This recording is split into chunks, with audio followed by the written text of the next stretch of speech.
یہ جو اس دنیا کی رغبت ہے، اس کی رنگینی ہے، یہ ایسی ہے کہ جو ہم میں سے بڑوں بڑوں کو لبھا لیتی ہے، گرفتار کر لیتی ہے، اور ہم اسی زلف کے اسیر بن کر رہ جاتے ہیں، جبکہ اصل جو ہے وہ تو آخرت ہے۔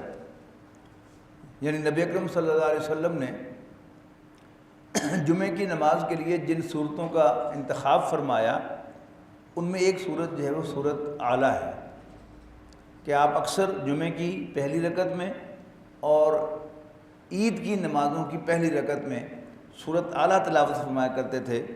اور اس میں کیا فرمایا گیا کہ بل توثرون الحیات الدنیا، لیکن تم دنیاوی زندگی کو پریفرنس دیتے ہو، والآخرۃ خیر وابقیٰ، حالانکہ آخرت بہتر بھی ہے اور ہمیشہ باقی رہنے والی بھی۔ سمجھے نا؟ تو دنیا اور آخرت کا کمپیریزن ہے۔ دنیا کیا ہے؟ یہ دھوکہ ہے جس میں انسان آ جاتا ہے۔ یعنی خاص طور پر ہم مسلمان جو ایک طرف آخرت کو مانتے ہیں اور یہ تسلیم کرتے ہیں کہ اصل زندگی وہ زندگی ہے، لیکن اس زندگی کی جو کشش ہے وہ ایسی زبردست ہے کہ ہم ماننے والوں کو بھی وہ اپنے لپیٹ میں لے لیتی ہے اور اسی کے اندر گم ہو کر رہ جاتے ہیں۔